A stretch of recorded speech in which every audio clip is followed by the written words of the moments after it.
আমাদের ঘর বাড়ি ডুবে গেছে, আমাদের কোনো আশ্রয় নাই। আমরা এখন স্কুলে আশ্রয় নিয়েছি। শরীফ মিয়া আমাদের 1 মাসের খোরাকি আমাকে দিয়ে গেছে। আমাদের বন্যার পানিতে ডুবে গেছে। কাল সকালে বন্যা আসার পরে আমাদের সব ঘর বাড়ি ডুবে যাওয়ার পরে আমরা ভেমরুল্লাহ প্রাইমারি স্কুলে আশ্রিত নিয়েছি। আমাদের সহযোগিতা করার জন্য শরীফ মিয়া আমাদের হলো করেছে, খাবার দাবারের আয়োজন করেছে।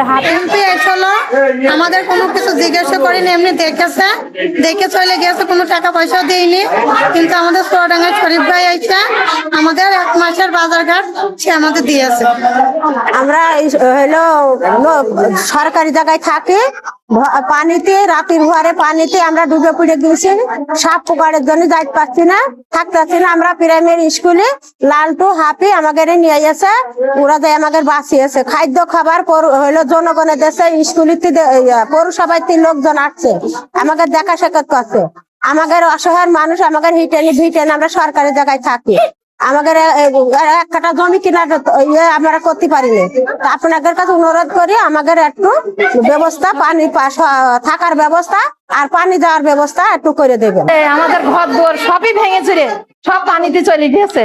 ছেলে পিলে নিয়ে খুবই কষ্ট আমাদের। আমরা না পেরে এই সরকারি স্কুলে আমার হাফি আমার লালটু নিয়ে এসে আমার স্কুলে ফিরেছে। চুয়াডাঙ্গা পৌরসভায় ভেমরুল্লাহ গ্রামের আকস্মিকভাবে গত পরশুদিন ভোরবেলা যে বৃষ্টি হয়, সেই বৃষ্টির কারণে একটি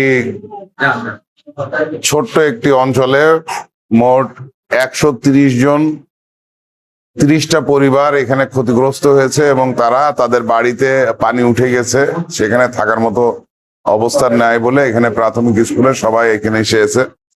এখানে আমাদের এই ওয়ার্ড বিএনপির সভাপতি, সাধারণ সম্পাদক সহ যারা নেতৃবৃন্দ ছিল তারা তাৎক্ষণিক এদের পাশে দাঁড়িয়েছে এবং এদের রাত্রে খাওয়া, সকালের নাস্তা সমস্ত ব্যবস্থা তারা করেছে।